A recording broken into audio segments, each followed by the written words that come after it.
Hey everyone, Skull902 back here again for another part of Sonic CD. The birthday bonanza continues, celebrating my turning 25 by doing this.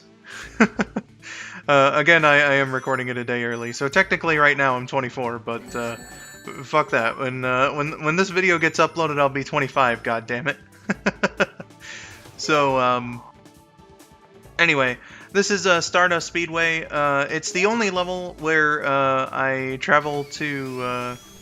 Well, I have a future sign activated at one point, but it's like I was in the past, so I technically travel to the future, but it's just to the future of the past, which is the present. That was a weird way of putting it.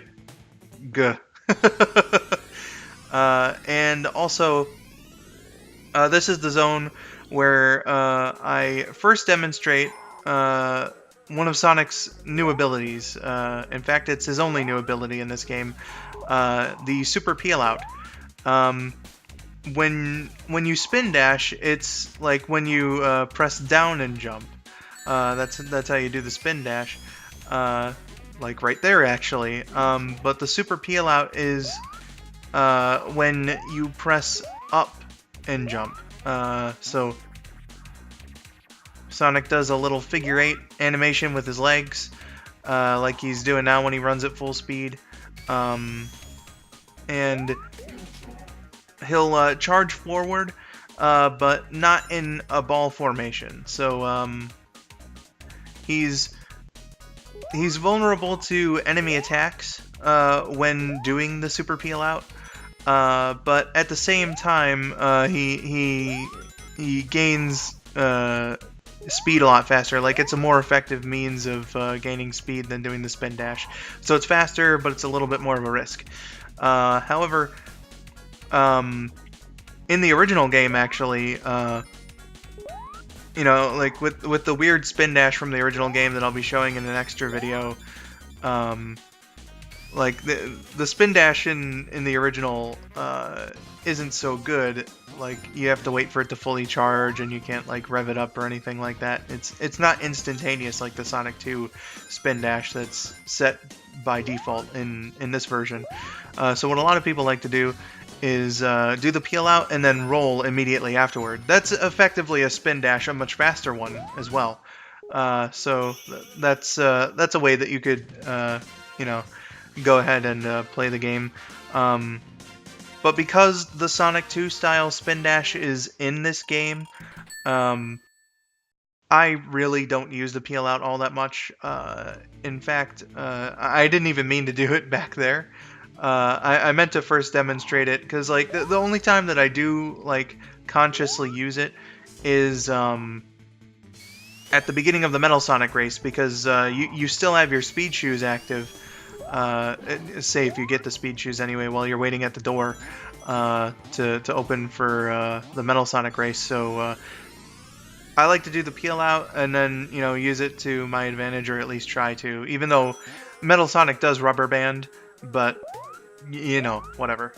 So that could have been saved for a little later, but I'm just trying to describe the peel out and, you know, how it can be used, how I personally use it, whatever. You know, it's interesting. They were trying something new, and I can't fault them for that. You know, it's not the best move in Sonic history. You know, it gains you some really, really nice speed, but leaves you a bit defenseless unless if you roll afterwards. So, you know, interesting stuff. Props for, you know, giving it a shot to be a little different from the other games. You know, good shit. Good shit. Speaking of the development of Sonic CD, you know, I'm only, you know, in part 6, so why not talk about this now? This game was put into development pretty much as soon as the Sonic 2 development started. As far as I'm aware, anyway. It could have been right after Sonic 1 was finished, but I'm not entirely sure about that. You know, sometime in 1991. The original vision for this game was for it to be a, like, enhanced port of Sonic 2 for the Sega CD. So that's why like there was a time travel concept originally going in Sonic 2, or maybe they thought of that individually. I don't know. Um, but like there was originally going to be time travel in Sonic 2, and I think what they did was like when they decided to not have the enhanced port of Sonic 2 for the Sega CD, and when they were like, okay, just you have your programming and all that, make an original game out of this, to the Japanese Sonic team who were developing this. Um, it was just like, make your own game and use the time travel because that's an idea that we don't want to waste. So that's essentially how this came about. Um, I remember one of the developers, I believe it was the lead guy in charge of this game, was actually a bit sad that due to the limitations of the Sega CD, he couldn't get the time travel to work exactly the way that he wanted. Uh, like that's why there's a little cutscene of Sonic traveling through time, which I think adds to the experience, to be honest. But the director dude, he wanted it to be instantaneous, like Back to the Future was the example that he gave, and he said had Yuji Naka been there, he would have found a way to do it, which is a really nice compliment actually to Mr. Naka, who was working on Sonic 2 in the U.S. at the time.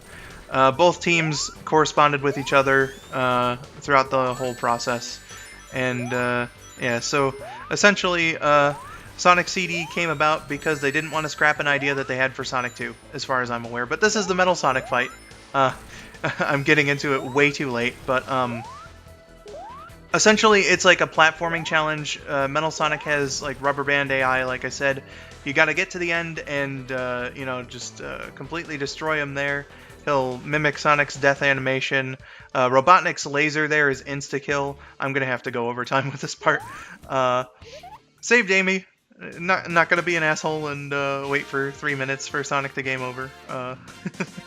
I'm kidding, by the way. I don't hate brain scratch comms. But anyway, the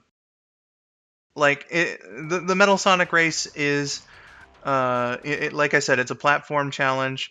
You got to go ahead and outrun him to the door. It's a bit trial and error, especially with the new physics and stuff that they gave to this version of the game. Uh, in the original version of Sonic CD, they built it around the physics in that game, which are a little different than all the other classic Sonics. I suppose it'd be more so Sonic 2 and 3. So it's a little easier from what I understand in the Sega CD version. And it's like kind of a difficulty spike too. It's much harder than anything else in the game, in my opinion.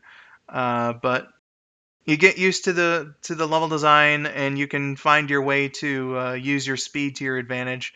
They give you plenty of points where you can get ahead of Metal Sonic, or wait for him to get ahead of you a little bit, which is honestly optimal strategy for this race. Because he has attacks, like he has a dash, and he also has the electric shield. The dash is for when he's behind you, and the electric shield is when he's in front of you.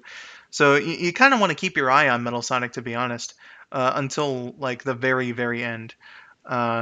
So it's just a matter of getting used to the platforming and the physics of whatever version that you're playing.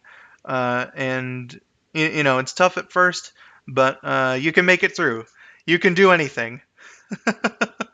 You can do anything for sure. And Robotnik's chasing you with his insta-kill laser too, so it doesn't matter how many rings you got. It doesn't matter. He'll fucking kill you immediately with that laser. So you gotta watch out for that. But that's essentially the description of the Metal Sonic boss fight there. Not even really a boss fight, it's just a race, but whatever. Some would say that Metal Sonic didn't really make that much of an impression in his first appearance, but I don't know. I think it's a pretty cool moment. So, yeah, with Metal Sonic gone, there is only one thing left to do, and that's to get a good future in Metallic Madness. I've been rambling too much, so I'm going to end this part. So, Thank you for sticking around with this rambly bullshit. I've been Skull 902, and I will see you in the finale of Sonic CD.